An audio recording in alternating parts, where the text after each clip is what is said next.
Well. Welcome to the Architects of Fate streaming extravaganza. That's right, you found the self-proclaimed original Twitch TTRPG stream that lets you shake up our world. Now pay attention because this is how it works. If you'd like to add some loops to this roller coaster ride of a show, you're gonna need fate chips. Now these magical loyalty points can be earned just by watching, following, hosting, subscribing, or just engaging with us in the chat. It's like free money, Pete. With your fate chips, you can use your powers as an architect to heal your favorite players, summon items that will make their adventure a lot easier, or a lot harder. You can even make players say or sing outrageously silly things. Think of those possibilities. But wait. There is more. You can also toss our unsuspecting heroes into random encounters that will leave them sweating, strategizing, and questioning their life choices. All it takes is a quick redeem command in the chat. You choose the item or action and the player you want to mess with, and we'll take it from there. So sit back, relax, and prepare yourselves for a mind-blowing spectacle of storytelling and mayhem. We've got adventure, we've got drama, and more surprises than a clown car at a kid's birthday party. So let's go! Oh, hi! Didn't see you guys there. Thank you, Felix, for once again introducing us. Welcome back, everybody, to the Architects of Fate, where you at home are able to control the action on your screen. We are back with the next episode of Call of the Netherdeep. Episode, something. 22. Episode name, I totally remember. Rise of Wastewalker. Rise of the Wastewalker, yes. Shame on me, I don't have the stream pulled up. But last we left the Banditos off, Hidden Treasure had been conscripted into fighting under the banner of the local thieves guild, to whom he owes a metric butt ton. And in order to raise their chances of winning, Boltar agreed to join as well and took up the one remaining spot in the tournament. Now, 2 hard-fought rounds have been fought, and we are down to the semifinals, where we rejoin the crew. But before we do that, let's introduce the players. Starting first, we got Chance playing the part of Aldane. Hey, everybody. Good to see you again. Next up, we got the one, the only, the slightly stanky Pone Donkeys. Hey, I have a 10 o'clock hard on. I mean, hard out. Yeah. Speaking of hard outs, next up we have Tim Horton playing the part of Hidden Treasure. All right, everybody. The rocket is red. Oh, shit.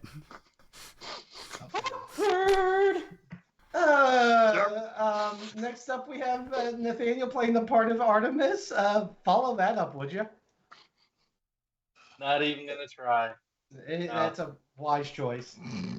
And last but not least, of course, because he rolled a natural 1 in the initiative, Mr. Goliath Man playing the part of Goliath. Do I even need to add something? We all know. Goliath. Well, everyone, here we are, back inside the Tournament of Power, where we left the Banditos off. Both Hidden Treasure and Boltar putting up stunning rounds against their opponents, but you know who else did? One very suave, very handsome, so not gonna die this session, Irvin Wastewalker. And a random werewolf. So yeah, there's that guy, and no one's gonna name him, I guess. Chat, don't name the werewolf. Don't name the werewolf.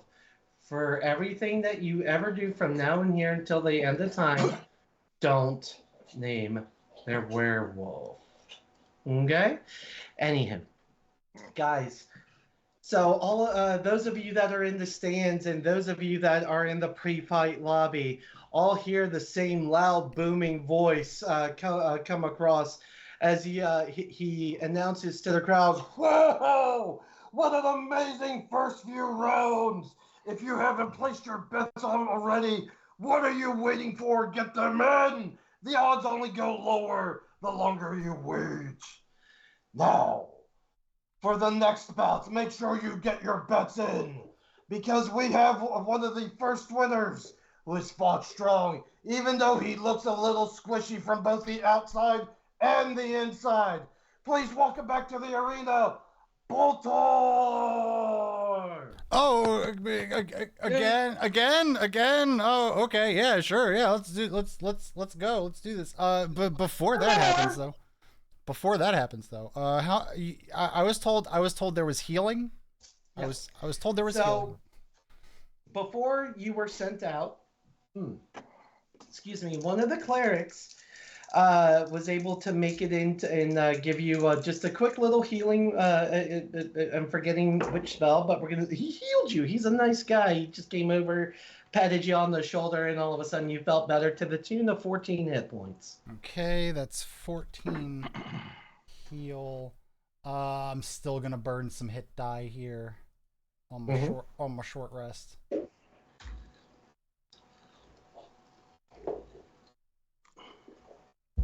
It did not give me my health. It's weird. Well, you can always manually roll it. Yep. Doing that. Oh, you got right now. It's 3d6 plus 7.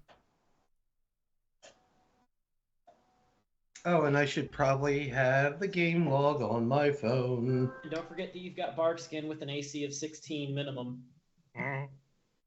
Out of curiosity, how long does that last for him? I believe it's 1 hour per level. Okay.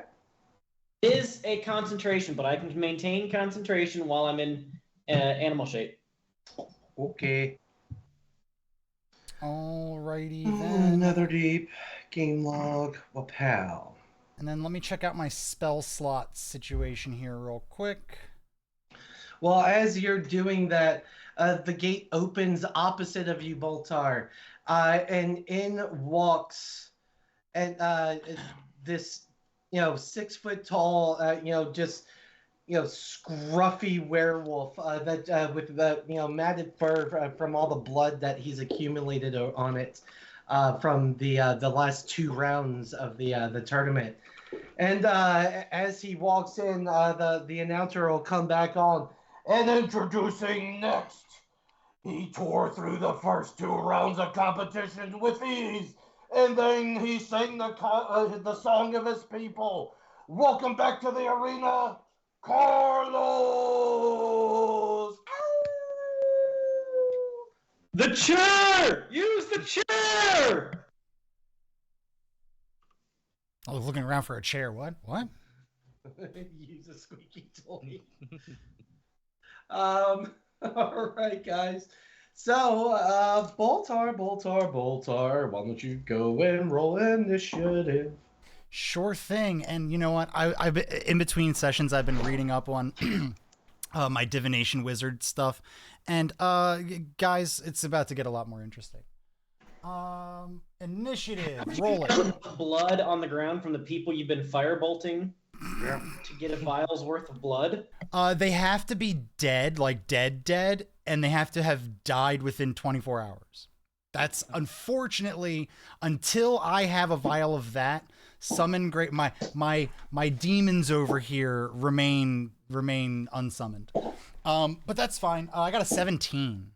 17. So with that, you are going to move first. Wonderful. This is puny fucking werewolf. Pew pew pew pew.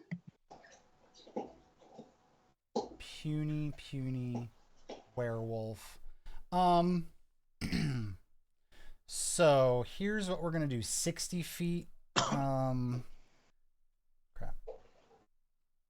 5,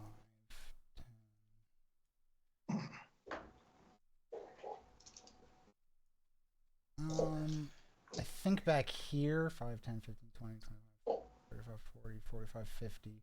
Is this is this a wall or is this chain? Can I see him through here? It's a chain, so it's kind of suspended, over the different columns Got that it. they're on the top of. If I move over here, do I have like over here? Do I have better line of sight? I think I have better line of sight. Yeah, so he's the Carlos is standing atop of that it's a raised kind of hill structure. Got it. So he's got the high ground on you right now. Ooh.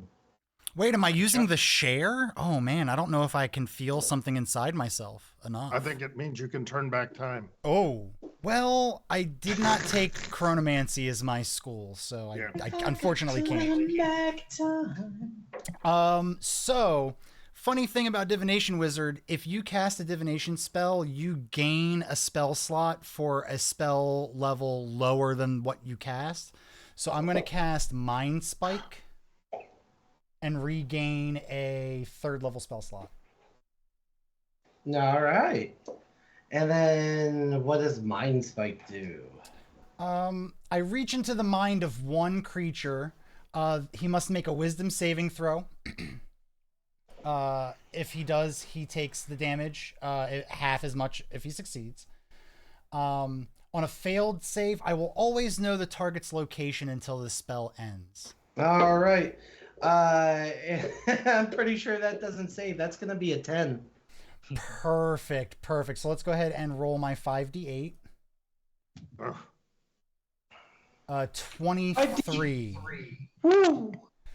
23, and I gain a 3rd level spell slot back. I'm sorry, you said 23? 23. And this 23. is psychic. This is psychic damage. So I reach into his mind and I do the exact same thing that I've been doing to Irving for the entire season. So describe how you mind spike this werewolf. In the back of his mind, he starts hearing his mother werewolf going, "I don't think you're ever gonna amount to anything. I mean, you don't even change every full moon, you piece of shit." And as those words crawl into the mind of Carlos the werewolf, you see him start to curl down and just and he'll stand back up and kind of shake his head and look directly at you with your hand outstretched as you're casting the spell, and it just with with one breath drawn in, and will start charging you. Let's see, and that's gonna be one. He started off one here. 1, 2, 3, 4, 5, 6, 7. And he's going to use his dash action just to get a little bit closer to you. But he is standing as tall as he can on his hind legs. You see the foam dripping from his jowls, and he is standing there ready, waiting to tear into you. Boltar, it is your turn.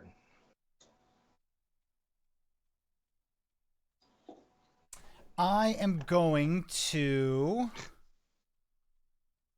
What spell are you? You're an enchantment. That doesn't help me. I am going to cast...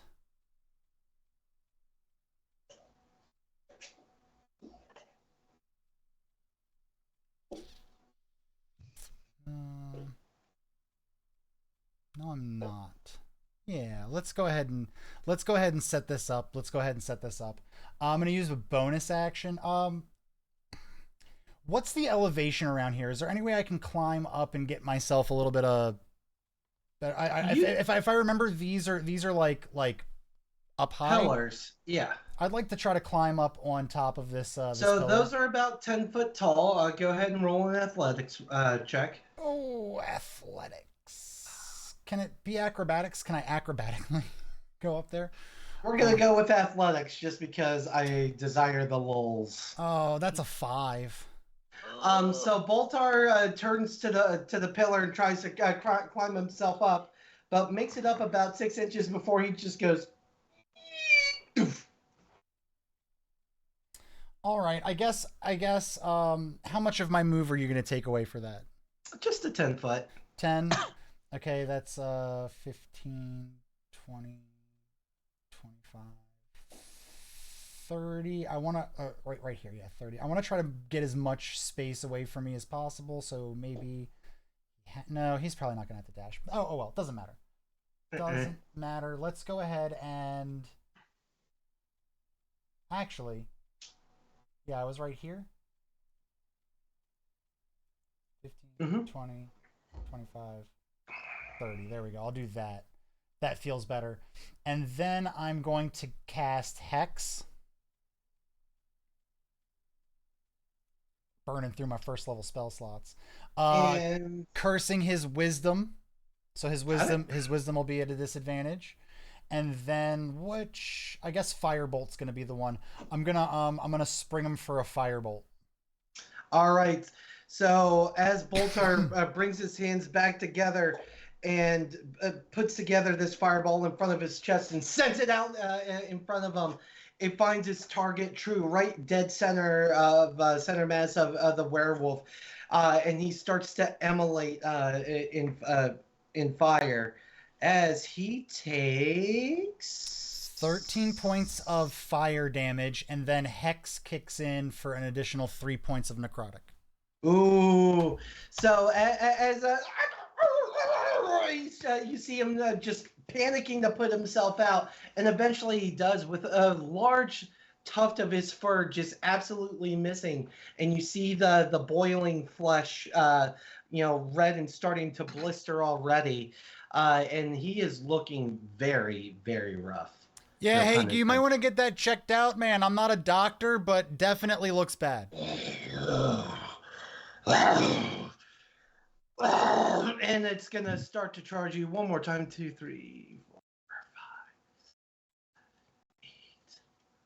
Just makes it to you. And it is going to. It's first gonna, in its full, four-legged sprint at you. As soon as it gets close to you, is gonna try and take a bite at your thigh. And I'm gonna take a wild guess and say 5 probably doesn't hit. Sweet, I don't have to cast shield. So so as it, you kind of step back out of the way from its toothy maw, it's gonna stand up and try and take a swing at you with its ginormous claws. And as it does, it just kind of loses its balance. All the pain from the fireball just seeming to absolutely ravish it and make it to where it can't really, see you in front of it, and just swings wide over the top of your head. Because it did roll it rolled a natural 1. Nice. That's my kind of D20 for the DM to have when I'm not DMing. And with that, it is going to end its turn. All right, buddy. You are so screwed now. You're screwed. I'm going to cast a level 2 Mind Spike on him. And at disadvantage, that's going to be a 10. 10 does not save, so he takes the full front brawn of 7 psychic damage. But I do get a first level spell slot back. All right, and as once again, the sound of its mother just absolutely berating it for not being the strongest wolf in the pack, you see it start to sniggle. The Donaldson's son. He's a real werewolf. X damage. And it's once more just kind of once it recovers from the mind spike. Does that end your turn? No. What is it? Hex hits. Hex damage. Five extra damage. 5 extra Damn damage. I was hoping you were gonna forget it.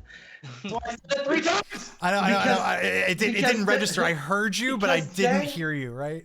then it would have gotten the second attack before dying. As the hex damage, you see this necrotic energy just start to, swell and enter into its ears, and it just stands, straight as if it's just been hit by a taser, and just. Get the blood before he dies, or before he gets brought back. Can I immediately, as soon as we're out of initiative, can I just for shits and gigs cast magic missile and hit him 3 times, denying him any death saves? Why not? Wow. Okay. I want that blood. So. I'm sure that won't go unnoticed in the tournament. So Boltar. Come on, they're having us fight each other. Come on. I'll say I didn't know you went down. Oh, whoops. As you see the arcane energy start to swirl in front of them and form into sharp spikes as Boltar. And mind you, the werewolf has now reverted into its human form. Just sends 1, 2, 3 magic missiles into this guy's chest, and Carlos gets. I would like to immediately pretend to be horrified and apologetic, like, oh my god, I thought I seriously I thought oh my god. Roll me a persuasion check at disadvantage, because this is a fuck ton of people you have to convince. I believe in you. Come on, let's do it. The entire crowd. Can I argue that this is 100% a deception? It's at a disadvantage, so I mean, I'll allow it. Yes.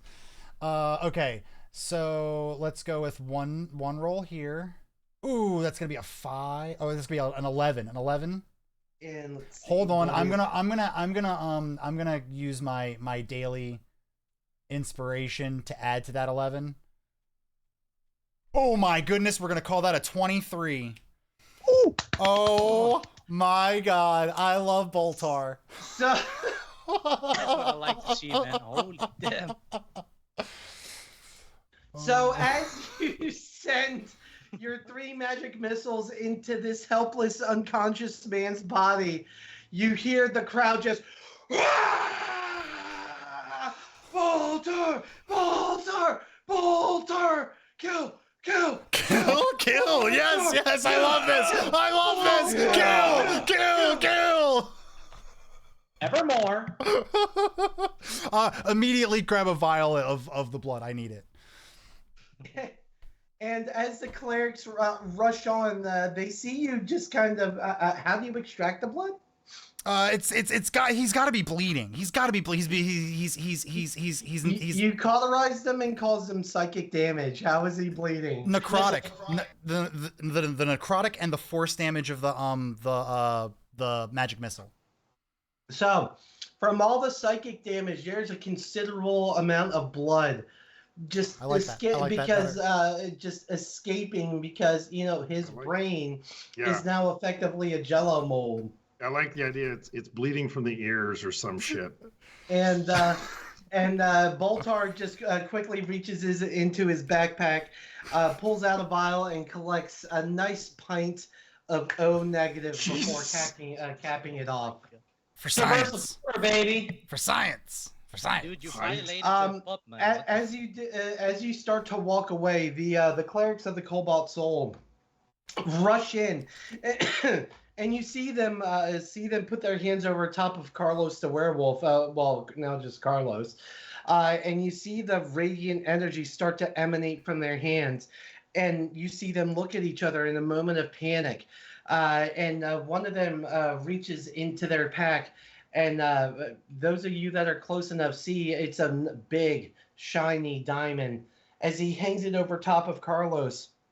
And the other one begins the incantation. You see the diamond just into millions and millions of just pieces of dust as it falls over top of Carlos, and you see his body start to rise, and just this bubble of radiant energy encircle him, and the clerics continue their chant and continue until the bubble lays back down, and the radiant energy just comes off, and you see Carlos. Oh, and you see him look at his hands. He goes, "Oh, I'm normal again. Oh no." And he'll look to one of the collect. Does that mean I lost? And both of them will nod their heads in the affirmative.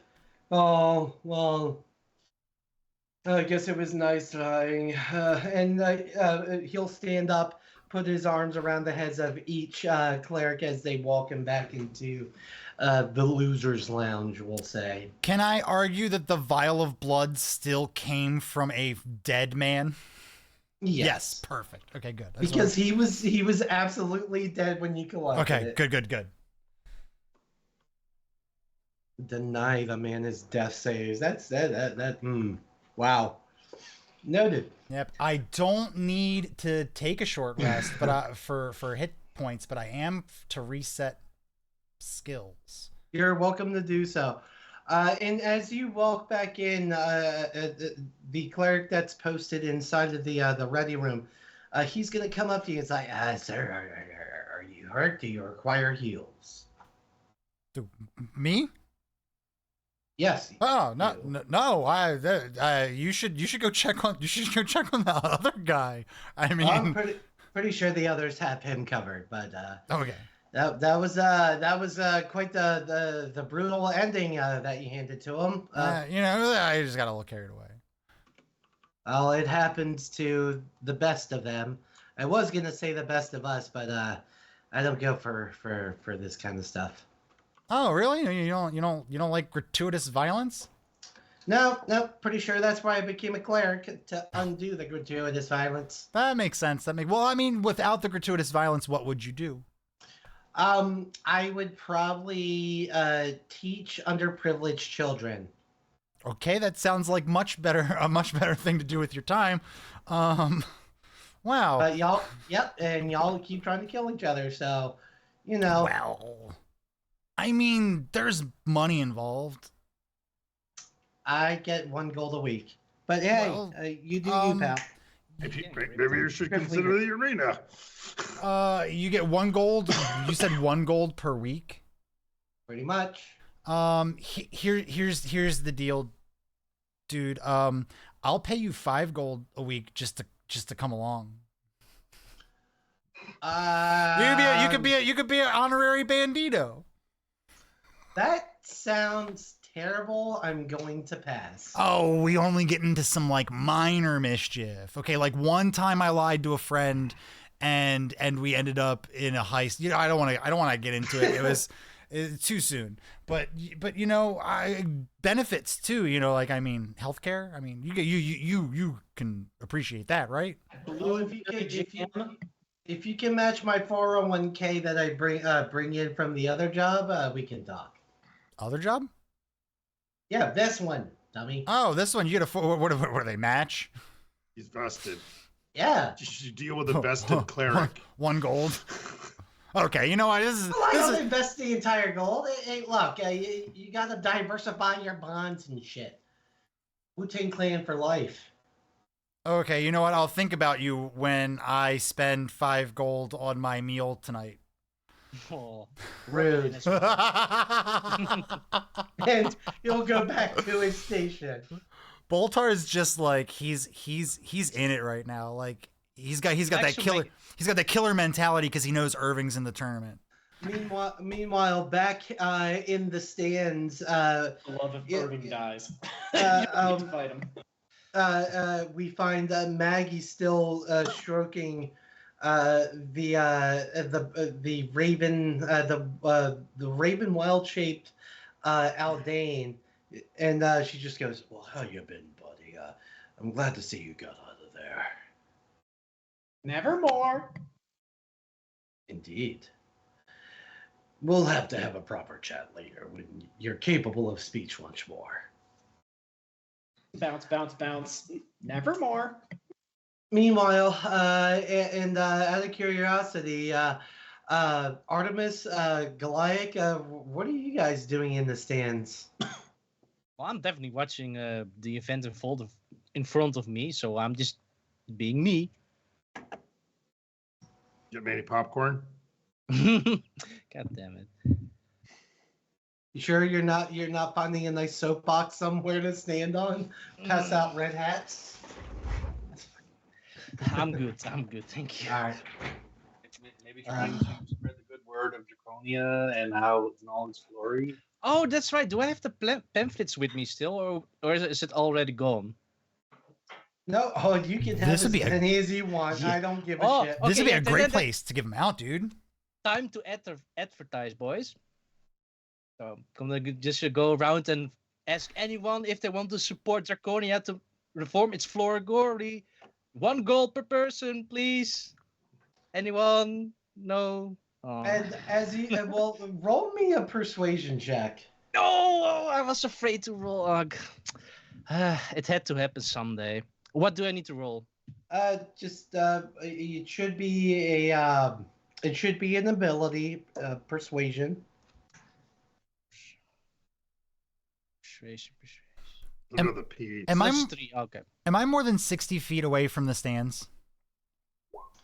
You're in. Ooh. Right, even from like behind and stuff. At least is there one spot in the stands? Yeah, it's not that wide in your direction. What are you trying to do? I want to let me cast. know. I want to cast Unseen Servant so it can help Goliath pass out some pamphlets on the other side of the arena. I would argue you got to be in eyesight for that to happen, and with the exception of the iron gate. It just says within range. It just says within range. It doesn't say within sight.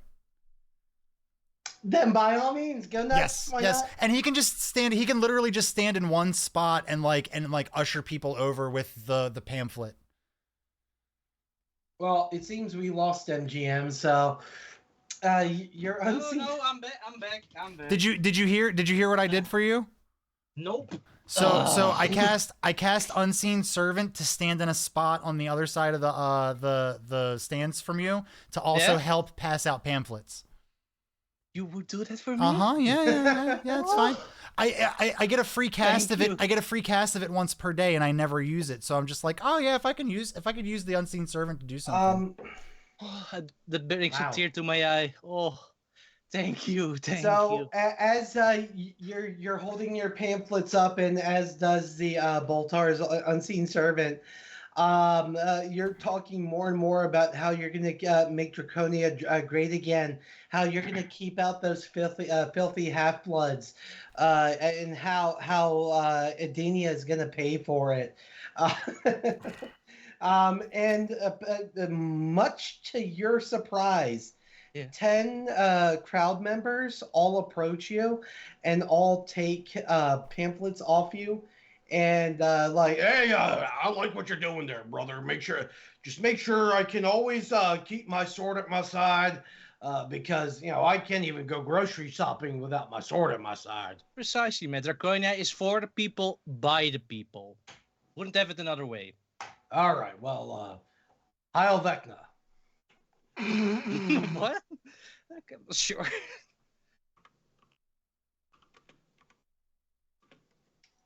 So how Alright. much did I make? 10 gold, right? Yeah, 10 gold. Yes, I get it. All righty. All right, and is Artemis up to anything in the crowd? No, she's just enjoying the concessions and just sharpening a few knives. Gotcha. Licking her lips at the blood. As you go back to your seat, Artemis, after collecting your concessions, complete with a souvenir cup and a big old bucket of popcorn, you sit back down, and as you're intermittently sipping, drinking, and sharpening a knife, you notice that a little bit more space kind of happens around you, as people that are around you are just like, we're gonna give you your space. So, Breathing room. Yay. From? Ebenstraum! All right, ladies and gentlemen, that is the first round of the semifinals down and over. Going into the finals is going to be Boltar, the all-seeing, the all-burning. And the crowd erupts once more. Boltar, kill, kill. Boltar, kill, kill. Boltar, kill, kill. And you see the announcer just kind of like, kind of give them the, all right. Well, if you thought that was exciting, next up, we have the final round of the semifinals. Please welcome me in introducing, representing the Thieves Guild, Hidden Treasure.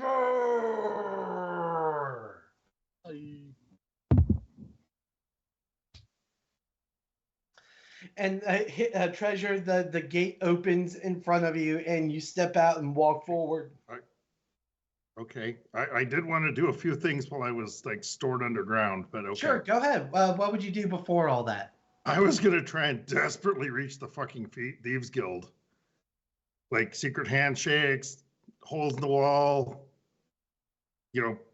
tip over the piss pot, see if somebody's hiding there. For any form of assistance. Roll an investigation check to see if anyone within the guild is present in the pre-fight lobby. Can I give him a hand if I'm back there at the same time as him? Like, can I just you have help, my friend. So roll an amazingly, advantage. this is my actual skill. Roll an advantage. Because I don't know what I'm looking for, but I'm looking. If I see something that looks weird. An inspiration too. +9 to investigation. Holy crap! +9. That's crazy. Yeah. Advantage, Treasure. Roll it again. Advantage. So, yeah. See if you get better than I'm gonna 16. roll again. Yeah. See if you get better than 16. Yeah, you'll notice I completely lack any form of combat skill. That could be worse than me, though. So of course I got put into a. There you go. Of course I got put into a blood tournament. So as you're looking around, you notice one of the clerics that's there for post-fight care looks awfully familiar. Oh yeah, he's got the tattoo on the back of his hand. He bent over. I saw that they basically had the stapled taint of the Thieves Guild of this area. Sure. There's always a mark, sometimes hidden, like a treasure. Well, that's not a treasure. That's a treasure. It's a Look, buddy, you sniff the crotches you have, not the crotches you want. Not stable. Okay, so yeah, I'm gonna go over next to him. Just be mopping my brow, checking out my daggerangs, and gonna say, it's gonna look pretty bad for the guild when I go down. I barely made it through that last fight. Yeah. It's gonna look bad on everybody. Here, absolutely. Can't have the guild misrepresented out there. And I'm doing my best. Here, keeping it up. Take these with you, as he is going to just kind of hand over 2 potions of superior healing. Okay, I'm gonna keister these. Hope I break them on the way down. Okay, thank you, and I'll give him the old thieves high sign, and I'll say, hey, you want to keep a, yeah, that's it, the Hail Scroob! Hail Scroob. Yeah. Yep, and I will thank him, and I will say, all right, is there anything I know about this? Who am I fighting right now? Well, as it happens, because as you step out, and next. It's fucking Boltar, isn't it? Oh, if only. You're gonna die. And introducing next, representing the Emerald Pact, he is the champion of G-Gal. Everybody, please introduce Irving. Boo! You suck. Kill yourself. Evermore. And as he steps out, you can't help but to hear. It almost sounds like he's got a musical accompaniment. I swear, I only had the one mojito. That's it. Mhm. It is what it is. It's a bourbon and ice. And it sounds oddly familiar to Ozzy, or excuse me, Black Sabbath's Crazy Train. Black Sabbath. I haven't heard it in a while. You're definitely getting demonetized for that performance. And as Pitch he perfect. steps- Pitch perfect. As as he steps out, Irvin locks eyes with you, Treasure, from across the arena. He's like, "Hey, today, it's you. Next, the rest of the Banditos. I hope you're ready." Nevermore. I message Irving. Oh, I so want to message him too. All right, go ahead. You go with your message first. We're just gonna crowd. Oh, it's just the standard. Right, It's just the standard. I'll pretend to be Maggie this time. Oh, I guess we're gonna watch the dumb one die again.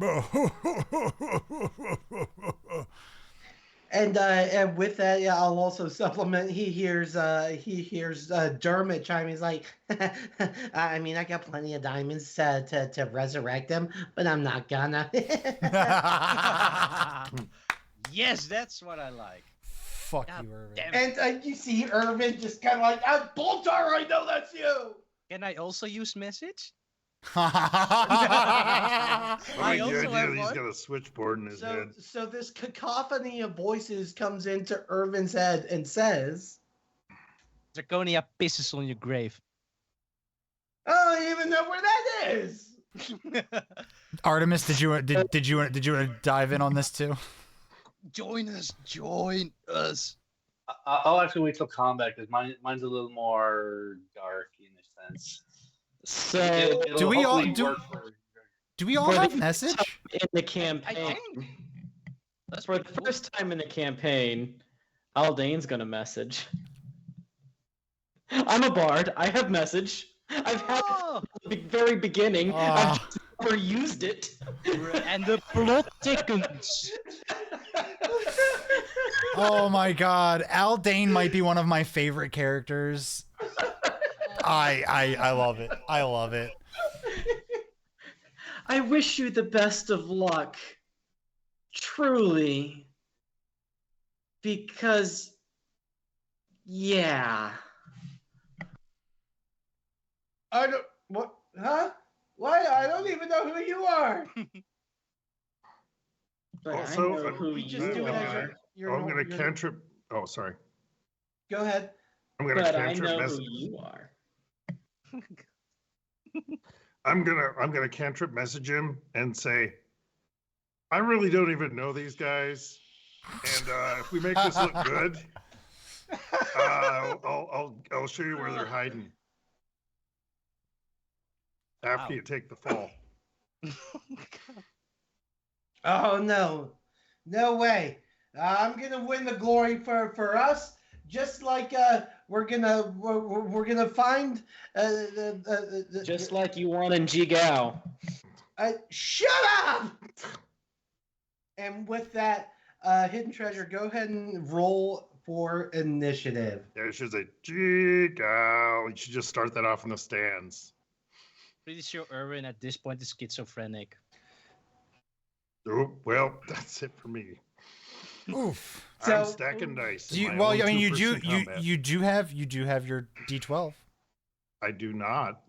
Don't use you it have already? inspiration as Oh, well? I used it. I thought I was had No, to use it. no, for my you other got thing. you got Sorry. the help action. You got the help Right. action from me. Oh, for advantage. Mm-hmm. And inspiration's different. Okay. How am I supposed to? At least I just- here it is. How do I? Fuck this. All right, we'll go to the other place. Finding the right D12. They're all magical. Okay, that didn't help. Now I'm up to a whole 11. All right, and with that, Irvin is going to it's done for you, and he's gonna rush in, and he's only gonna go about half distance before you see him, kind of stop, and he's gonna brandish from his sides, two daggers that he's had at his side, and you see him reach behind his back and kind of dip them behind his hips. Roll me a perception check there, Hidden Treasure. Oh, I don't really even need to know that, but okay, sure. I wonder what he could be dipping it in. Give him a little dip. You got a little dip. Yeah, it's If like you dip, I dip, we dip. Yeah. Oh, I mean, I may or may not even see him do anything. So To you, it just looks like he's got his daggers behind his hips. And technically, he is in disadvantage range, so he's going to huck both those daggers in your general direction. Yeah, I think I have a bonus action or reaction, something. So dip, baby, dip. Oh, now dip, baby, dip. Yeah, So reaction. it's a +6. Yeah. So first one's going to be an 11 to hit. Okay. The second dagger, that one's cocked. That one is going to be a 23 to hit. Okay, I'm gonna uncanny dodge that. Okay. So at least it reduces the poison. Mm-hmm. I don't know what that does. So as one dagger goes, you sidestep one dagger. The other one was going to go wide of you, but as soon as you sidestep, you find that the dagger just goes right into your shoulder. And that is going to hurt you for... Fucking mine now. That's going to be 7 points of piercing damage, and roll me a Constitution saving throw. Now okay, so I take a halved. Is that halved already? Oh, sorry, no, that was not. So take 3 points of. And I take like I'm gonna say, and I take halved poison. I don't know how that works. Fine with me. Is that do I do con save? Oh joy! Con save. Yay! That's why they always say con is like number 2 for every character. Let me see the Tootsie Roll. Yeah, I'm dead. All right. As you go to pull the dagger out of your shoulder, you just, from the point of contact of where the dagger hit you, you just feel a large burning start to take over your body as you suffer 3, 4, 6, 9 points of poison damage, and you are now currently poisoned. Okay. Is there a status? Where's the status thingy? So long story short, your attack rolls are at disadvantage, as are any saves. Okay. That's actually pretty strong. Being poison's a bitch. So I mean, is there an actual like status marker I can put on my character sheet? I don't know. I've never tried. Ooh. Let's see. Can I do that for you? Yes, there is a conditions. Yeah. Yep. You can go on there, and I bet if you click it, all of your rolls will automatically be. I know where on the sheet. Ah, there it is. Yep. Gotcha. Yep. It's I see it to the right of armor poisoned. class. Yep, just like I was listening to a metal band. You got it. So with that, you see Irvin reach back into his jacket, and you see him brandish 2 more daggers, and that is going to end his turn. Oh, that sucks. Okay, well, that stinks on ice. Well, I mean, if you die, then I get to kill Irving, so I'm not that true. upset. Okay, yeah, it'll be fine. Does that poison mean that I don't get death saves or anything? Does it mean it's just dead? You do. I bet they're at disadvantage, though. Yeah, but they're at disadvantage. They're not? Okay. Not that I'm aware of. That'd be cool. Okay. I mean, you're poisoned. Not an and ability dead. check or an attack roll. True. Yeah. Okay. I don't know. I'm gonna hide behind the spiky thing. Let's see. I'm gonna take cover behind that spiky thing. Alrighty. Okay, And, so just so you know, a poison creature has disadvantage on attack rolls and ability checks. That's the text. There you go. Okay. Yep. Oh, so it's not like skills, which is weird. All right, that's cool. Okay, I'm gonna hide behind this, and I'm just gonna like ready a fucking crossbow bolt to put in his head. So as you roll behind this slightly lifted planter, go ahead and roll me a stealth check. Let's see if you can potentially qualify for what is it? Sneak damage? Sneak attack. Sneak attack. Sorry. Yeah, well, another thing that has a 9. I think I do. So as you get behind that lifted planer, Irvin just absolutely loses sight of you. All right, fuck him. Yep, I'll just be ready if he comes around. I'm just gonna plink him. So are you holding an action? I would prefer if I can. I don't know if that matters. You absolutely can. What action are you holding? You are you just are you raised up, ready to shoot if he Yeah, shoots? I've got. Let me see. What have I got for better? Returning knives. Technically, the daggerangs are probably my better bet. Yeah, so I'll just use the they call it bonus attacks, which makes no sense. One of them's a bonus, one of them's not. Okay, yep. So I got the daggerangs because I can 2-weapon attack as a bonus. So So with that, Irvin's gonna like, hey, where'd you go? And he's actually gonna start to wander off in the wrong direction. Right. Hello? Oh, is this the game we're gonna play? And he is still stumbling around looking for you. It's like, all right, 2 of us can play this game. Message. Look behind you. And you see him, clutch his chest, and those of you from the stands, as soon as he presses his hands and whatever he's holding, takes shape against his inner shirt, and you start to see, radiant energy start to emit from his chest, and then he just makes a slight turn with his hand and. No more Irvin Wastewalker. Just gonna have to look for that fucker's Nevermore. footprints. What? Nevermore. And with that, that's gonna end Irvin's turn. Okay. Do I have to no? Do I have to see or just have line of sight for a message? I don't know the wording of that. You have to be able to see them. Damn it. Well, I mean, I think line of sight also assumes being able to see, thus the line of sight. I guess makes sense. So we'll give it to you line of sight just for sake of funsies. Oh, it says you can. Oh, I can cast this around. I'll be able to. You point your finger toward a creature within range and whisper a message. The target and only the target hears the message. Yeah, it doesn't even. It just says point toward a creature. So yeah, it's just unobstructed essentially. Magical silence, stone, metal. Okay, so it's sort of like X-ray kind of rules. Okay. Spell does not follow a straight line, can travel freely around corners and through openings. Jesus Christ. Okay, round the corner with this. Yeah, so I'm assuming the planter is not 1 foot of stone.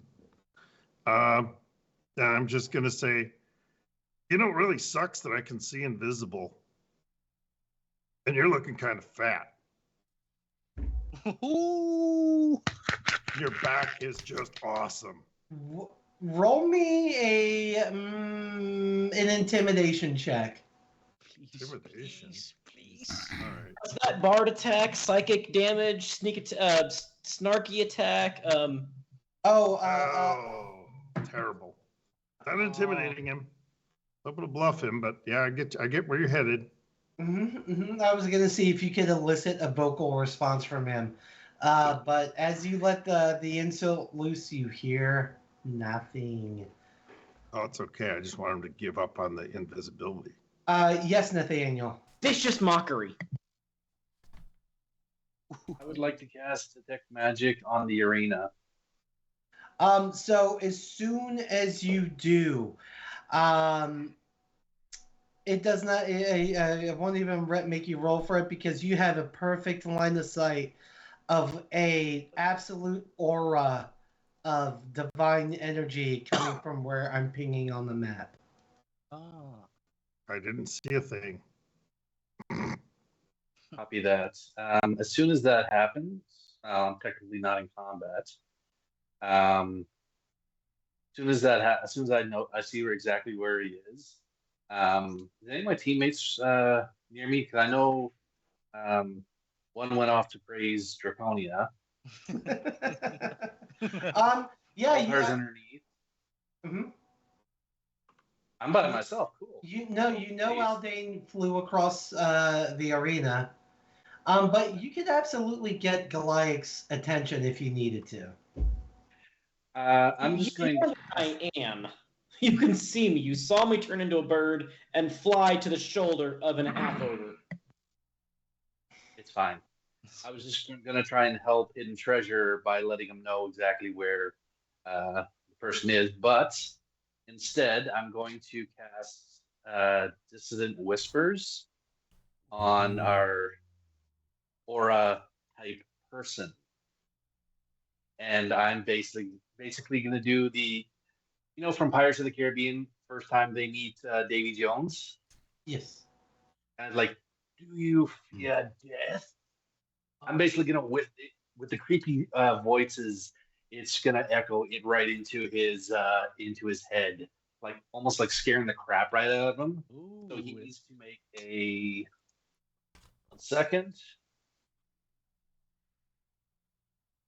Needs to make a wisdom saving throw, please. Wisdom save. So, DC of what? Roll first, please. All right. I'm pretty sure he failed. That's a 7. He fails. So on top of he hears these creepy voices like, "Do you fear death? Are your sins accounted for?" Just like the whole creepy crap. He takes 3d6 psychic damage. Ooh. So We're dealing a lot of psychic damage today. Well, we're wonderful, nice people. We want to help. So he takes full 13 points of psychic damage. After this fight is gonna end up in an institute. I'm just saying, man. Yeah, I think we're gonna need caring and counseling after this. A lot of counseling. Yeah, I'm already in counseling, so I can live with that. It'll be fine. One of the Counselor sentences Troy. I says, It will be fine. Yep. one of the sentences I want to put in there is, "You took that from me, and I will take it back." So, as those words are entering Irvin's head, hidden treasure from in front of you here. It's not true. It's not true. I didn't take anything from the. It was ours to begin with. Ah! Yes. All right, Mr. Glackman's running his own hidden whispers thing over here. With that, I believe that was the end of Hidden Treasure's turn. So let's see. He's gonna move 1, 2, 6. Actually, no. You're still. Treasure is still hidden. Duh. Yes. Can I? Am I seeing everything that's going on? I would kill for fairy fire right now. You have a limited view. Can I hex him? Do you need to see him to hex him? I believe if you say that I have a limited view, I mean I'm pretty sure I could. Well, he's also Invisible. invisible. Oh, that's right. He is invisible. That is right. But we do hear them screaming, right? So.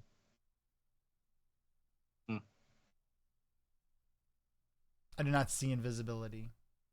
Oh, that's sad. Yeah. That's Alright. okay. I don't see color. Literally, That's literally, good. I That's don't good. see Ah, color. that's true. Literally, I don't see it. All right. So with that, unless anybody's got anything else they want to try here,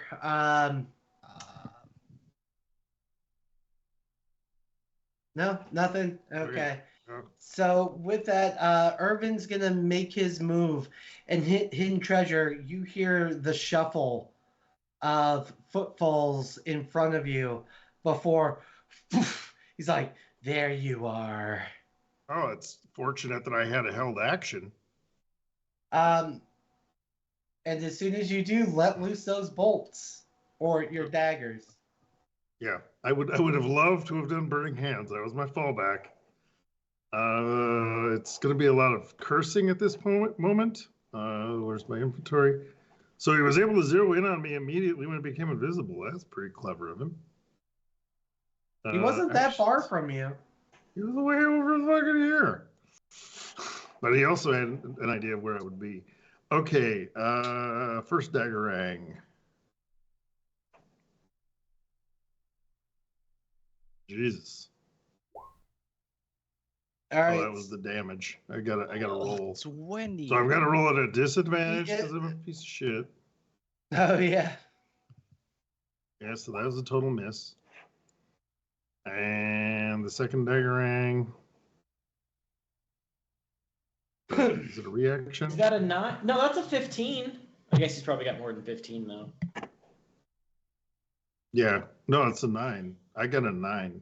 You have a +6. So that's including my +6. So Oh. as Irvin boops back into existence, Hidden Treasure, you let loose your 2 daggers at him, but he's appeared so quick, so fast in front of you that both daggers just go wide left, wide right of him, and he just watches them fly over his shoulders as both of the daggers return to your belt loop. Okay. He goes, "You're gonna fucking die now." Okay. And he's gonna just bring up both daggers and try to bring him in on each of your shoulder blades. Mm-hmm. The first one is going to hit for, what would that be? That's a 14 to hit. I have a 16. And the second one also misses. So somehow he just he underestimates your height and just kind of goes over your shoulders, and you feel the twinge of the points of the blades kind of start to tickle you in the back as he rears back and goes, "Oh, god damn it!" and goes back into his stance. Message. I suck, thought I Irvin. told you you were supposed to have good luck and do a good job. What is this? I'm trying my best, Mom! And with that, that's going to end Irvin's turn. Hidden Treasure, you're up. Nevermore. I'm sort of feeling like a cone of death is coming his way. So second level burning hands.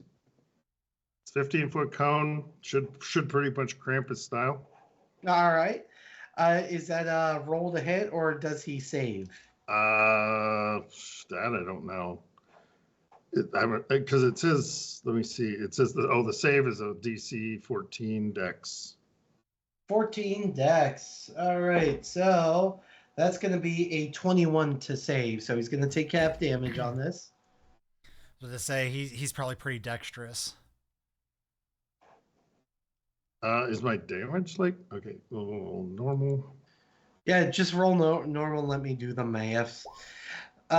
So with that, Hidden Treasure just puts his hands in front of him, doing his best Goku impression, and lets loose just a cone of flame in front of him, that just engulfs Irvin, and he goes, "Nope, I know this trick.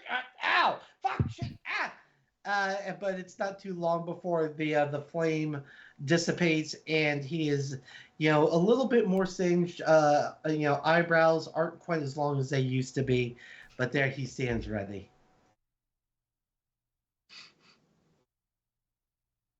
So, Hidden, Okay. anything else? Yeah, I'd like to get the fuck out of his way.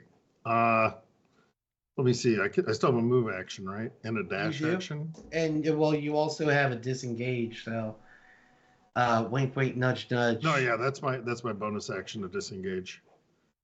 Why do I not? All right, there's my actions. Yeah, I just wanted to double check. Yeah, using cunning action, disengage, and then my full move, which should be 30 feet, and dash is its own action, right? Yeah, so you could either Okay. disengage and move, or move and dash, but he would get the attack of opportunity in that Yeah, case. I'm not gonna do that. I'm also gonna use feline agility. So that'll be like 60 feet. Okay. So I don't know where the fuck I'm gonna go, but all right. 1, 2, 3. Not to Yes, mention, yeah. hopefully he can't just go invisible again. That's fine. Well, I don't know. I'll go over here. All right. And does that end your turn, Maiden? That'll do it. All right. Because using a potion is that's a bonus action or something, isn't it? Mm-hmm. Okay, got it. Thanks. Well, it depends. If you're doing rules as written, it's an action. Oh, it's a full action. Okay. I do it the way you do it. Bonus action to roll for heals, or take a full action for the full effect. That is the in my opinion the best way to do that. Oh yeah, that makes sense. Thank you. All right, and with that, if that ends your turn, Irvin's gonna be like, hey, yeah, you get back here. 5 and 6. That should be in range. He's like, you stay nice and still this time. And he's gonna launch the next 2 daggers in your direction. The first one is going to be a dirty 20 to hit. Okay. And the second one is going to be a 15 to hit. Okay. I don't know about I the have an second AC one. of 16. Sorry. Okay, so the first one, flies through the air and hits you in the other shoulder, opposite to the one that you had taken earlier, and the other one just kind of sails over top of you as you stagger backwards, and you are going to take what's that? 6 points of piercing damage. Would I still be able to do my uncanny dodge as a reaction, or is that just you're only on once? No, a you turn? can't. It's once per round. So this is the next round. All right. But so that said, you take 3 points piercing damage, and I'm going to need that Constitution save again. Okay. Can you be double poisoned? Oh, I think we can. Let's That's see. a disadvantage because, of course, it is. Hey, I got a 2. I'm getting in Goliath man territory now. Get that in. So You make Goliath roll. We need to get these dice cleaned out. Oh, fuck it. I'm gonna just roll just for you. Thank you. So Order popcorn in the stand. Something. Ja, Wat? wat is dit, Punch it jongen? over. Fucking waarom? Ik ben niet eens iets aan het doen en ik kan... Ja. We needed So it. We needed it, everybody. Treasure, once again, you feel the intense, searing, burning pain as the poison enters your system and begins to take over your left side now, where your right side is already kind of on fire from the last hit. Okay. And that is going to end Irvin's turn. Do I take damage from the poison, or is it just 3 points apiece? I'm sorry. So halved, it's going to be 8 points of poison damage. Okay. Okay. Alrighty. And Treasure, it is back to your turn. I was just Felix needed to talk some smack back to Goliath.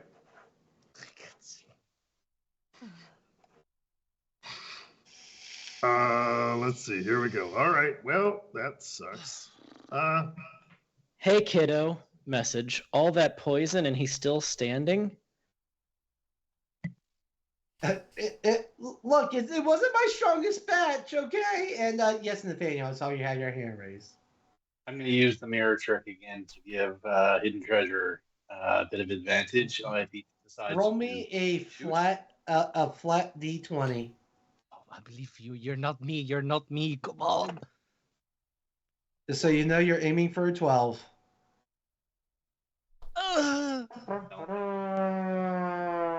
Oh, now you roll that. I should have rolled earlier. I love So- the idea of. Okay, go ahead. I'm gonna take the reaction of the crowd because I still don't see the roll. It's weird. I see it in D20 now, or roll 20. So Treasure, you see that bright beam of light hit Urban Center Mass and start to kind of wobble over his face, but it's gone just as quickly. The hell? All right. But it is your turn. I haven't heard anybody's like insulting his mom, or have I? No, it's all. Oh. Okay, I'm gonna cantrip message him and say, "Cool. Now it's your turn. Okay, now we're gonna make this look good. You stay right there." And I'm just gonna man. All right, well let's do this. I'm gonna just whip the daggers at him again. See what happens. All right, let's see what happens. Because are we in a range where disengage even matters? Because we're just plinking at each other. Essentially, yeah. Okay, disadvantage to throw. So I missed this easy. Oh, I got 22. No. And then the bonus action. Well, Other Your secondary. What? your attack's at disadvantage. That was a disadvantage. 22. I had a 22 on a disadvantage. I Yes. see. And a nat 1. And a nat 1 on the second one. So there All we right. go. So go ahead and roll damage for that first one as Hidden Treasure, brings the daggers off his belt loop and tosses one at Urban.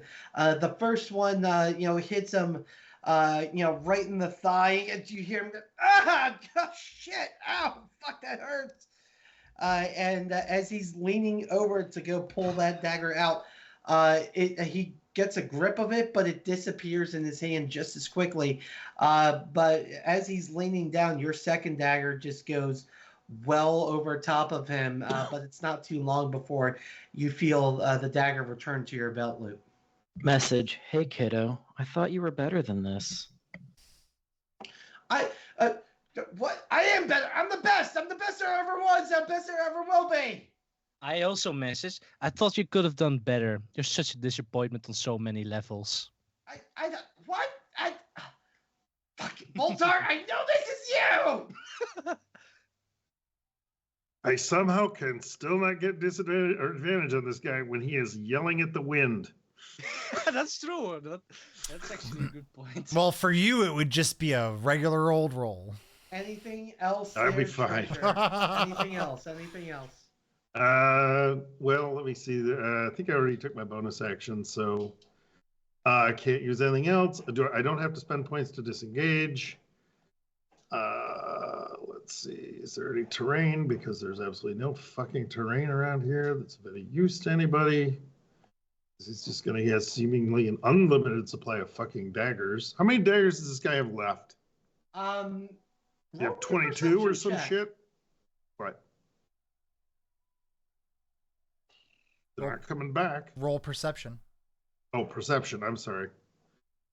Another skill I have. Except for today. So Natural one. with the nat 1, 100? you like it's anyone's guess. I'm certain he's out. Well, you would think that he's like, all right. If that ends your turn, Can I still? I was still want to use my move. you So. still have move. I was hoping you would say that. Yes.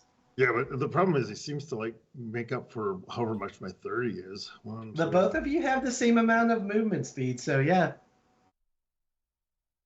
Is there anything that resembles the high ground, or am I just fucked? To those your rocks. left, and to your right. So if you want to make it to the top of that pillar, go ahead and roll me an athletics check. Not an acrobatics check, huh? I didn't let Boltar do it, so. Well, that's because Boltar is a piece of shit. I mean, true. He doesn't have acrobatics. So hidden treasure is gonna start to try to claw up the pillar in front of him, but the entire crowd all clutches their ears as they hear as his claws make a screeching, squealing sound as he is gently lowered back to the ground. All right. And with that, Urban's gonna take one look at you. He's like, trying to run away, huh? And you see him, take his 2 daggers, dip them in, reach behind his back one more time. It's like, all right, this time I got something special for you. Yes, Nathaniel. I do dissonant whispers one more time on it. All right, and that's a wisdom save. So that is going to be a 19 to save. Can I see him this time? He is visible. Can I hex him and curse his wisdom? Yes. Yes. You can now, but order of operations that'll happen. Okay, that's fine. I won't. All right, so no hacks. Figured I'd give it a shot. I appreciate it. He doesn't take the damage, but the hex still goes into play. The hex? The hex. The hex. The dissonant whisper still takes place. It's just he doesn't suffer any physical damage or any mental damage. Okay. He'll still hear the creepy voice. He doesn't take half? No, according to the spell, it does not. Oh, dissonant whispers. All right. Yes, you still hear the blood curdling, ghostly stuff. Yeah. And you see from the stands, you see him, clutch his forehead, clutch his ears. It's just like, make the voices stop! Never. Message: Hey kiddo, you really need to calm down. As he unleashes two more daggers in the direction of hidden treasure. The first one is going to be, what would that be? A 23 to hit. The second one is a nat 20. Oh. Okay. All right. So both of those are going to hit. So for the piercing damage on both. That's going to be 7. So that's going to be 14 points of piercing damage. Okay. Oh God, no. And poison. Don't forget the poison. But both times. So roll me a con save twice. Hold on. Is it 14 total points? 14 total points of piercing so far. Okay. And roll con at disadvantage. Okay. Well, that's good. Okay, I got 7 there.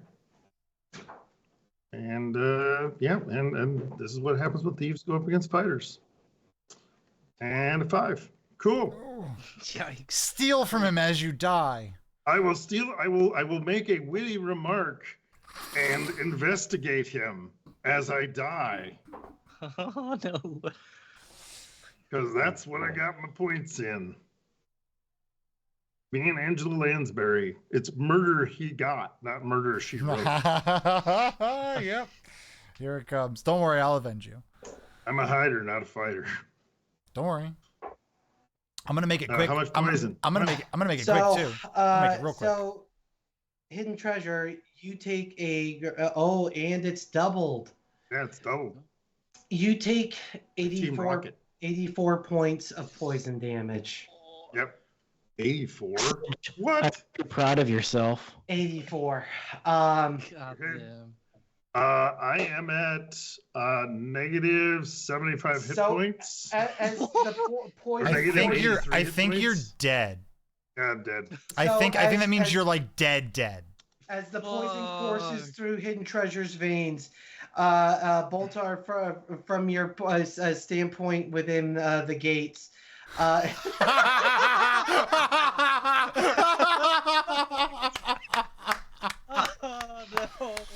Oh, the fuck out of here with that. Oh my goodness. And and Goliath, you having taken just a small break to watch the fight of your friend versus your mortal enemy, you see as Hidden Treasure takes 1, 2, 3 steps forward before he goes face first into the dust. And as the crowd erupts, I hope you're proud of yourself. Irving. You see the clerics run out from their posts and begin to hover their hands over top of Hidden Treasure. Last And- words. I'm an atheist. And you see the radiant light emit from the palms of the clerics, but they go. You see one of them go, "Oh, not again!" As he once again reaches into his bag and will crush a diamond into his hand and calls dust. And you see the radiant bubble just overtake Hidden Treasure and begin to lift him up. But No. Artemis, only you can see this. As you are sitting there watching, you see a tall, black linen woman, or one of female form, but she is wearing a porcelain mask with feathers of raven falling behind her. And as she approaches, yes, Nathaniel. When this happens, I stand up in respect. My bow across my chest in respect, on my head. And as you bring your head back up, you see her, start to get taller and taller as she reaches her arm, and you see these long claws of her hands just kind of poke into the bubble of revivify. And as soon as she pokes it, the bubble shatters as Hidden Treasure falls unceremoniously to the ground. And the clerics you hear screaming like, "Oh no, it's not working! Hold on! We can get him back!"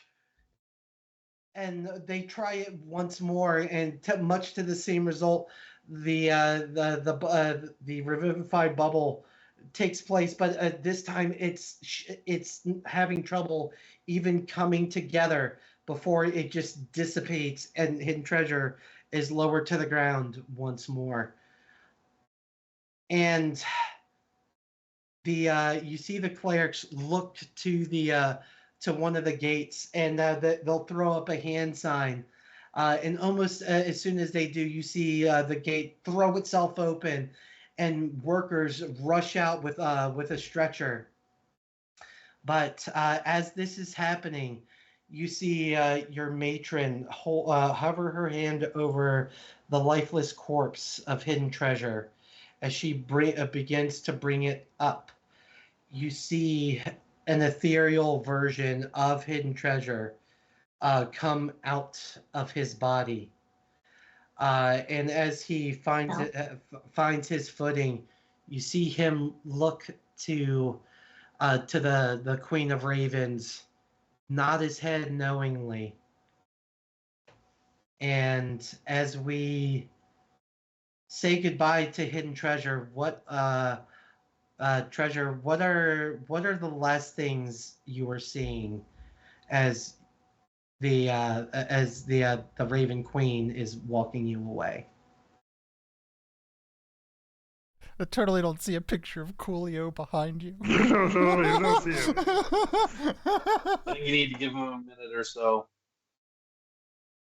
You need to wait till I get the gag lined up, will you? As soon as the people start coming out, I start screaming "murderer" towards Irvin. murderer. Well, let's Hidden Treasure resolve his last moments, and then we'll get there. Do I have moments? Hold on. Yes. Do I have? Oh, yeah. Okay, so hopefully you can hear the effect. Yes. Yes. Okay. Yeah. As I walk through the valley of the shadow of death, I get a look at my life and realize there's nothing left.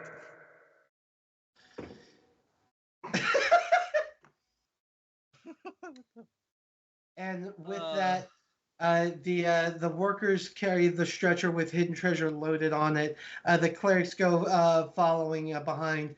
Artemis, roll me a performance. Performance check. Minute after minute, hour after hour, power and the money and the power. So as Artemis stands to her feet and starts screaming, "Murderer! Murderer!"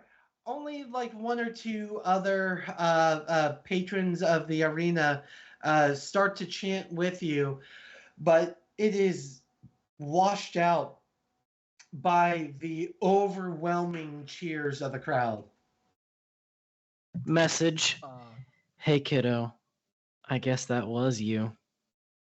You did it. And with that, we go to the final round as the announcer comes back on. Well, it seems our clerics maybe didn't bring enough diamonds with them today.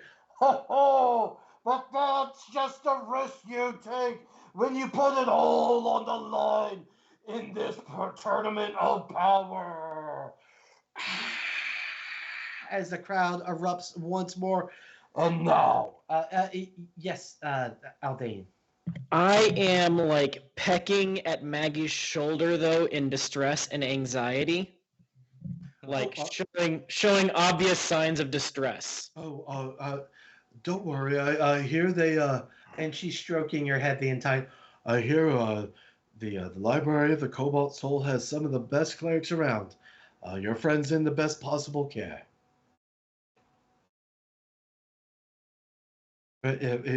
Isn't that right? Oh wait, no. Evermore. I know.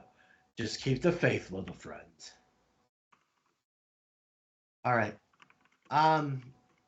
So with that, you once again hear the announcer come on.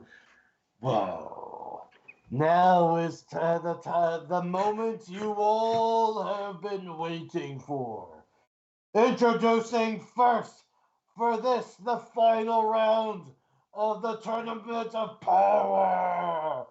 Introducing first from Yo, Boltar, where are you from? From a mysterious land.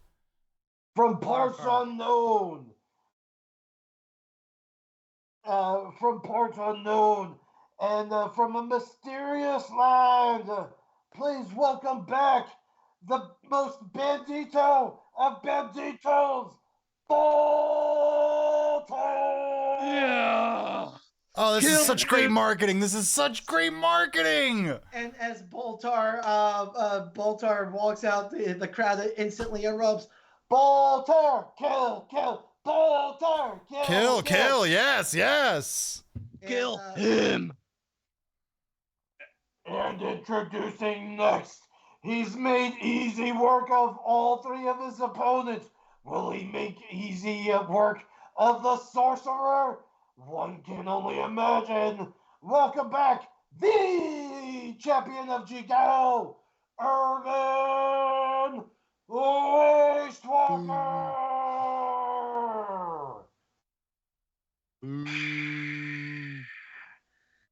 And and with that, Boltar, last time, initiative. Alrighty then. Let's go with a whopping 11. So with that, you see Irvin go.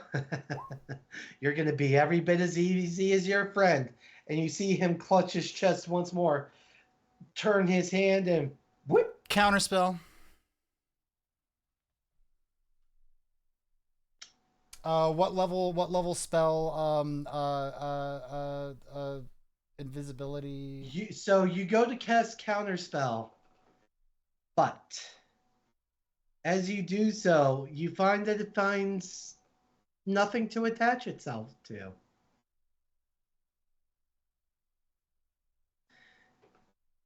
That invisibility is an ability, not a spell.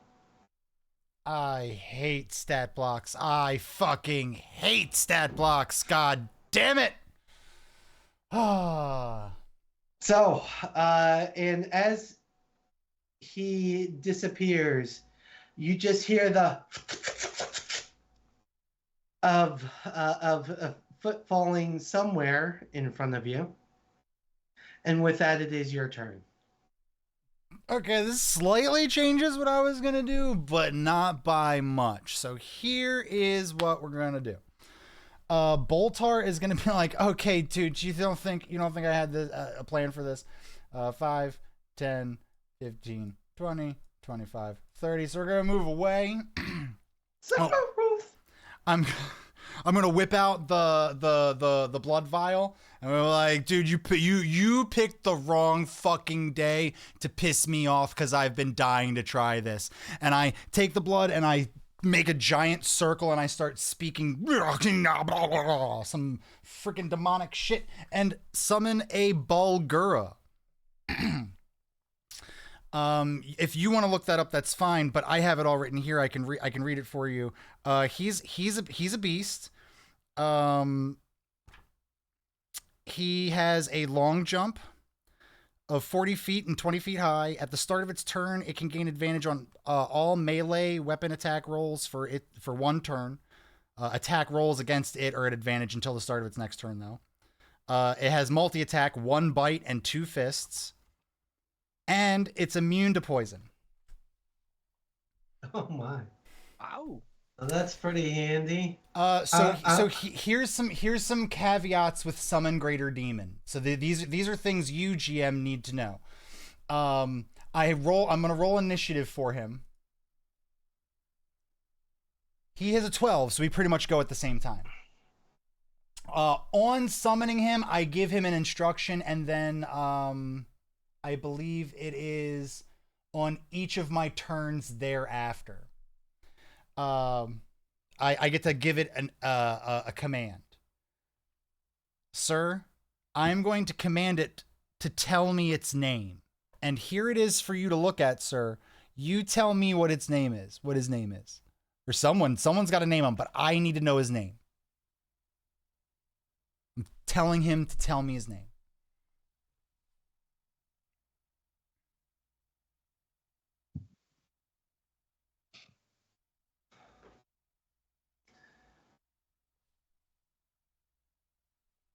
Pick one.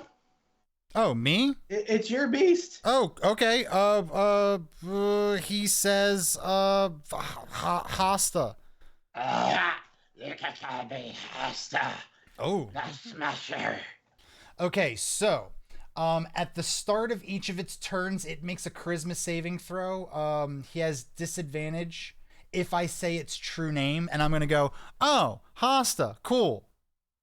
So it'll have disadvantage on this charisma saving throw for the rest of the duration of this. On a failed save, the demon continues to obey me. On a successful, my control of the demon ends for the rest of the duration, and the demon spends its turn pursuing and attacking the nearest non-demons to the best of its ability. So then it just becomes a monster for you that fights anything that's close to it.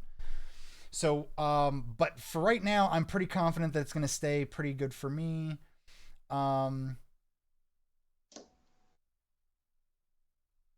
And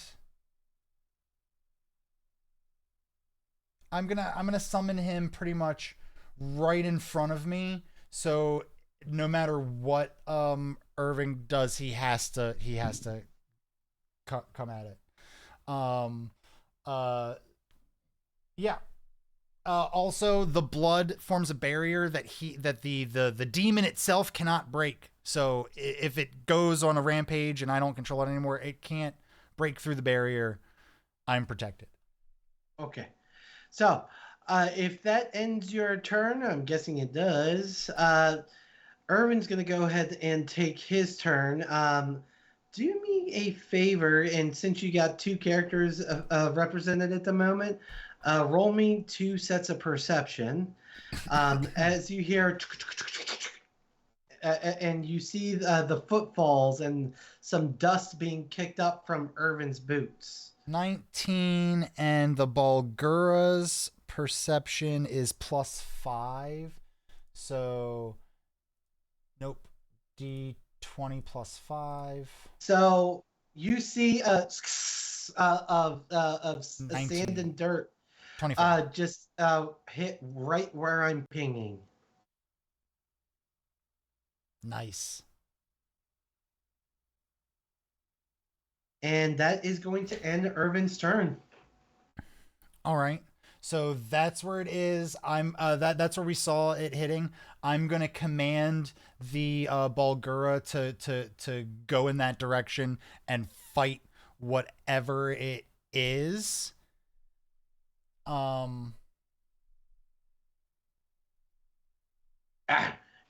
Right, Hasta will do this. Perfect. And you send Hasta in front of you. He's going to stop right about there, since Irving's right about here. And if he wants to try and attack, go ahead and do so. Since Irving's invisible currently, it's at disadvantage. The attack is at disadvantage.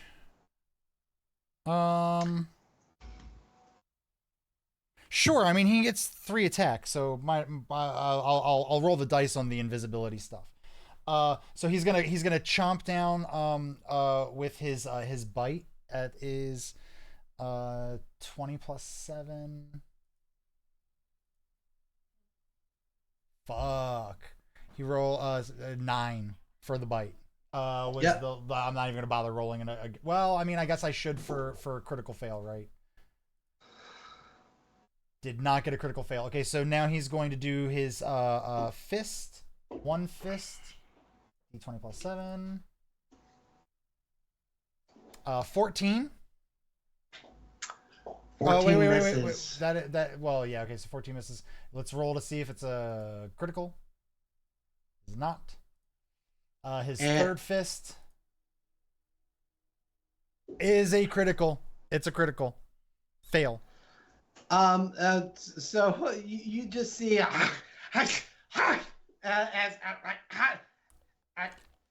Papa, Hasta can't hit it. That's fine, honey. You just keep going. And giving him the command does not take an action. So I'm gonna fuck. I've got nothing I can do I could burn that area. I mean, Welcome to my world. Hasta, I'm so sorry, but just remember Papa loves you, and it's Irving we hate. You kill him.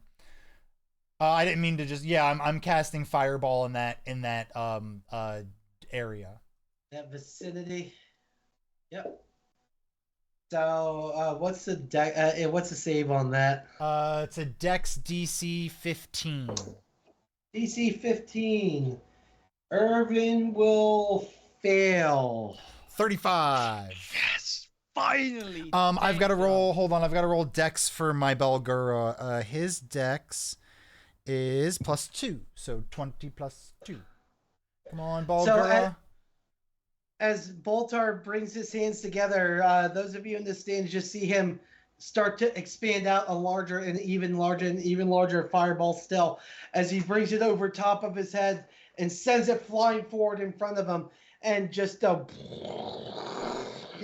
mushroom cloud appears from the arena, and once all the smoke and the dust clears, and once the ringing in your ear stops, you hear.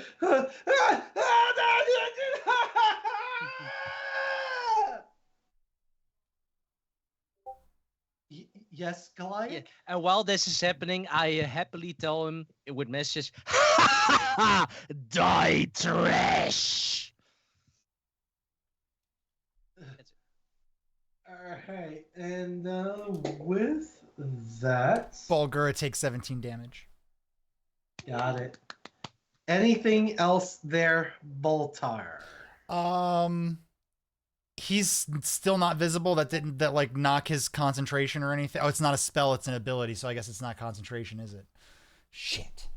Fuck. I mean, I'm still proud of you, though. yeah, that's fine. That's fine. I mean, Bulgura knows to attack the first Irving it sees, so I'm just gonna chill. I don't have another action. I'm just gonna hang tight. Be like, come and get my Bulgura. His name, as we all know, is Hasta. Oh, he has to roll a charisma save. His charisma is plus his -1. Would you care to do the roll for this, or do you want me to? I can. Okay. He rolled a 0. I was about to say, and it's a disadvantage. My good old buddy Hasta. Ah. So, as you're lamenting, as Hasta begins to turn and face you with a vicious look in his eye, your gaze is slightly taken to the right of you as, like, hey, remember me? I killed your friend. What do you think of that? Yeah, and that was a big fucking mistake because, I have unfortunately invested a lot, in each one of my banditos, financially. It costs a lot of money to train a bandito. So it really hurts. It really hurts to lose a good. Joke's on them. They're going to have to find a new leader as he rears back with both daggers, and he's going to take a swing at you. Wait a minute. Did you just say a new leader? You think he's the leader? Because I'm not going anywhere. He thinks you're the leader. So that's going to be a 20 and a 19 to hit. Was that a dirty 20? A dirty 20. Shield. So as he brings down and the daggers are coming right at your body, you raise up that arcane shield in front of you, and you hear the daggers just off, making a very metallic screech off an arcane shield. It's like, you're gonna run out of those eventually. Message: hey kiddo, you might have made a mistake here. And that's gonna end Irvin's turn. Boltar. Okay. Sorry. It's Hasta. Oh, that is right. So Hasta is going to turn around, obviously, because there is now an Irving. Now, with the benefit of being able to see at the start of his turn, he's going to gain advantage on all melee weapon attack rolls. So this is going to be the complete opposite of the last time, right? I'm going to get a critical. He's going to get a critical here. So here comes 2d20. We've got a 10, so that's 17. 17 just hits. That's awesome. So that's gonna be 2d6 plus 4.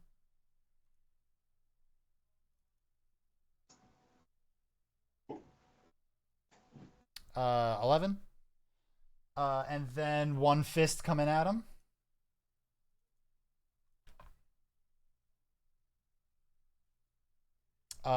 17. Yep, we already know. Okay, let's. Yep. This is 1d10. His fists are 1d10. Okay.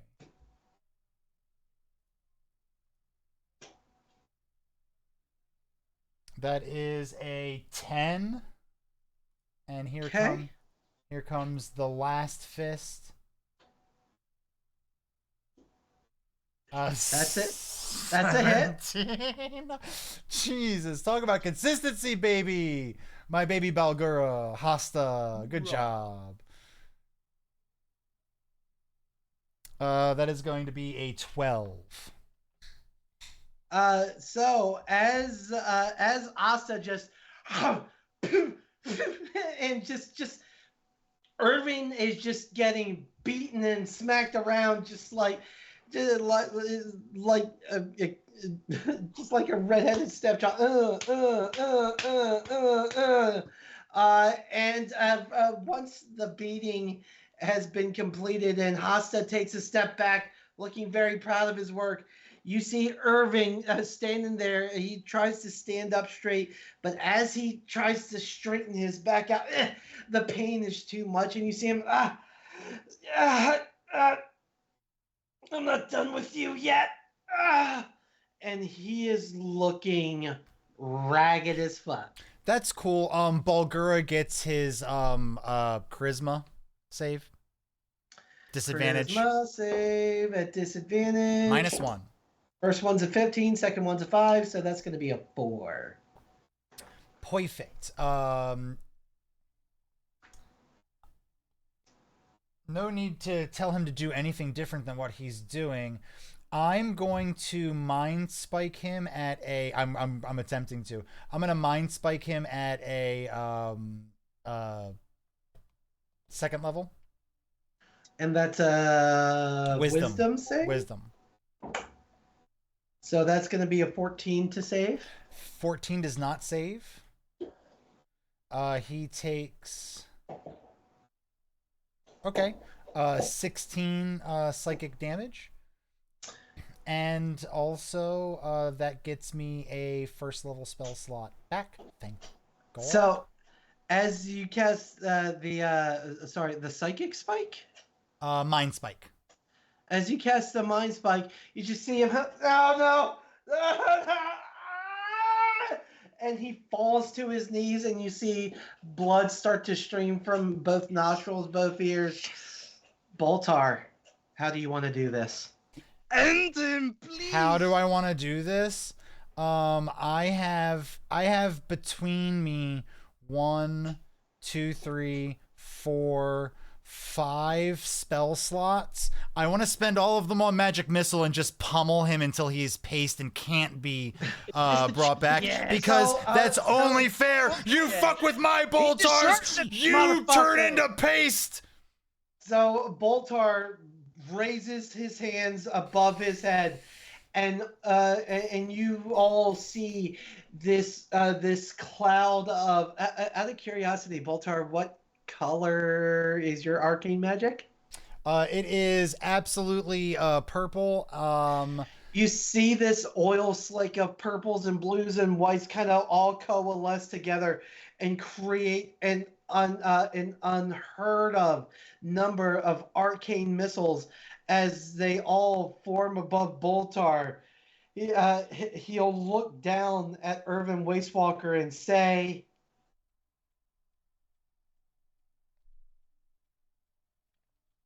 "Hey, God, I swear I had something for this. Hey, bitch! Take 20 bolts to the face." And I was counting. All the magic missiles all just fall on top of the unconscious form of Irvin Wastewalker, all going right through him, going straight through his back and hitting the floor underneath him. And once all the dust settles and all the arcane dust falls back to its plane of existence, you see that +20. he is if he wasn't a holy man before, he is now. There are answer holes just everywhere, like through his 3 through his head, about 6 or 7 through his torso, and the rest spread out between his limbs. And the crowd erupts. Nevermore. Kill! Ja. Boltar! Kill! Ik ben zo trots op je in Draconic. And Nevermore. as all the dust whiffs away, Boltar, you see standing there shining, pristine, looking like it's never been in battle. You see the jewel of 3 players lying there next to the former Irvin Wastewalker. Oh, I'm snatching that right the fuck up. And as you pick it up, you hear the announcer once more, And ladies and gentlemen, we have a new champion of the Tournament of Power, Boltar the Bandito. Boltar, kill, Boltar, kill. I misty step into somewhere 60 feet away. Is it 60 or Top is of it one of the 30? pillars. On top of one of the pillars, maybe. No, I Misty want to. stepping. I want to get. It's 30 feet. Okay, no, I don't think 30 feet's gonna get me far enough away where it's gonna make a difference. Never mind. What are you trying to do? I have the thing. I know this asshole's friends are now really pissed off. I have the thing, and I don't want to be standing right here right now. The money be damned. I thought it was gonna be harder to get the thing. We got the thing. So I want to get the fuck out. Ooh, can I misty step out into the crowd and kind of disguise self and mingle into the crowd? We'll let that happen, sure. Just because it's almost 10 o'clock and time to get hard. 10 o'clock hard on. So I told you 10 o'clock plus 14 minutes. Yeah. So with that, Boltar Misty steps into the crowd where he runs. Money be damned. Who the hell even are you? From where you were, Boltar, you were able to see where Artemis was seated, and you, as soon as you emerge into the crowd, you immediately cast disguise self and walk over to Artemis. That was bittersweet. Are you okay? I mean,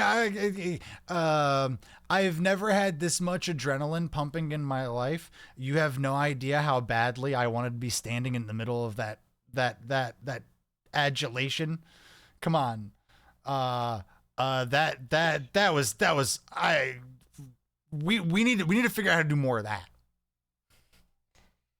I have the medallion, please. Then you can have all the praise and cheers that you want. I guarantee you, I'm not going to run away with it. Oh no! I 100% trust you implicitly at this point. I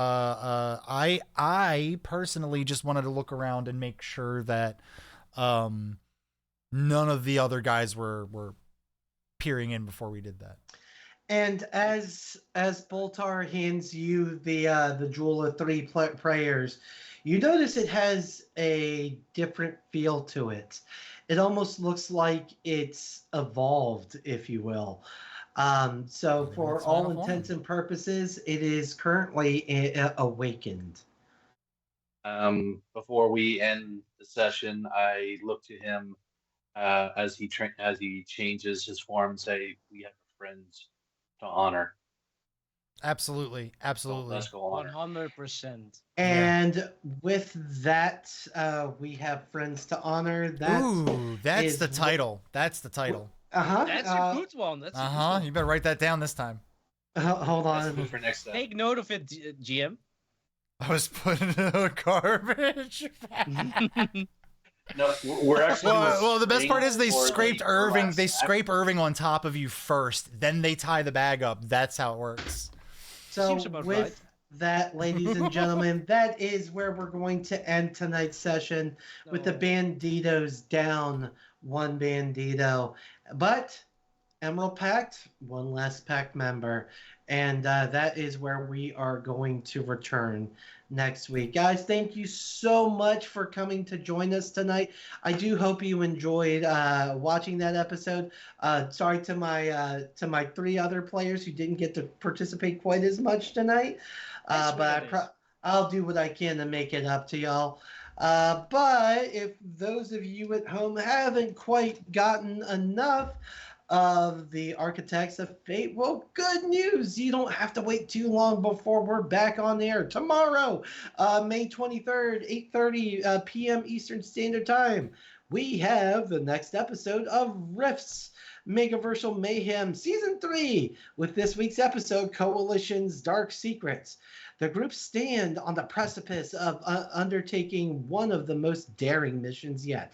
To infiltrate the heart of the Coalition's might to retrieve what they should never possess. Blueprints for a device that could unmake the very threads of existence. Will they succeed? Come find out. Bad news for Dwyer.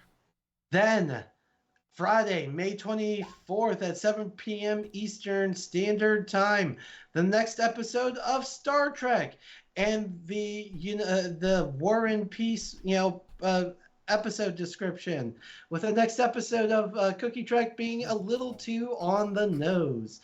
In this adventure, Simon and Rufus, alongside their imaginative audience, will venture into an alternate reality that serves as a powerful allegory for a pressing social issue of our time.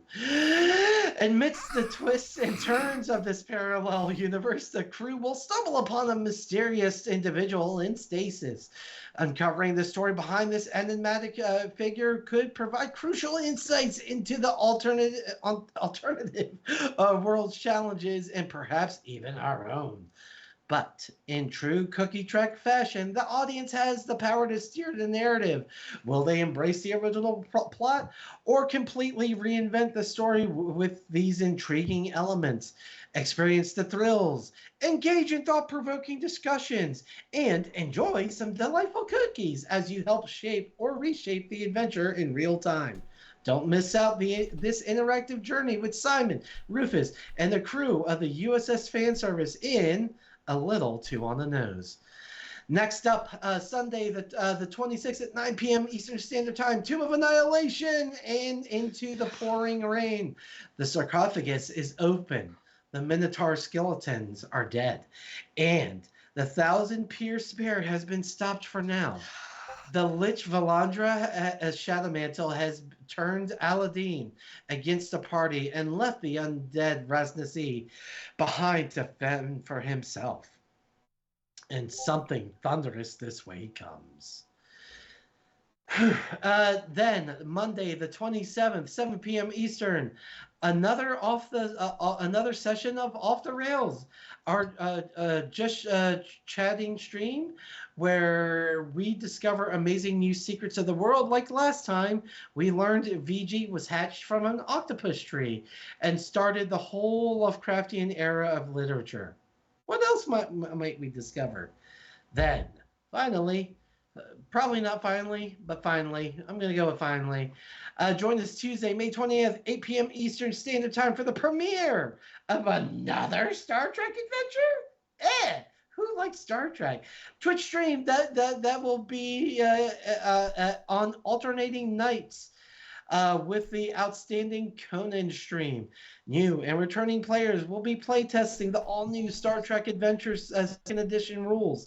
Set aboard the USS Challenger after the Federation Klingon War, our crew will navigate the mysteries of a colossal alien machine, facing trials that test their intelligence, skill, and compassion. Will they prove their worth and unlock the secrets of the celestial algorithm? Join us Tuesday to find out. And Sculpt. It was the last one. We didn't go last week, so it's the last read. And something Drakenheim next week. Perhaps. I would scroll up, but guess what? It got edited to be canceled. So no, it's gone. I don't even remember what I wrote. Oh, hold on. I do know exactly what I wrote. I'll read it right now. Last week, our adventurers were heavily warned about the dangers of Drakenheim. They remained undeterred, as no one in town will give them the time of day until they prove themselves. After gathering provisions and safety equipment, they found rest. And they will need it. In the morning, they go on a hunt, a delirium hunt. Join us for the continuation of Dungeons of Drakenheim. Episode 4, some Huntsy types. Who else might die? A little too on the nose. And with that, everyone, just a quick little, point of order before I let you all go. Tonight is, in fact, the last session. Tim Horton will be joining us for Call of the Netherdeep.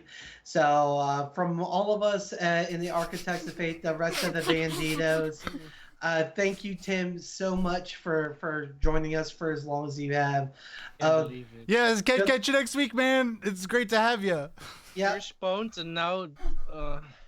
Yeah, I was told I get to go to the vet, but don't worry, I don't even have to worry about coming back. No car trips for me. I'm still pretty sad. A farm upstate.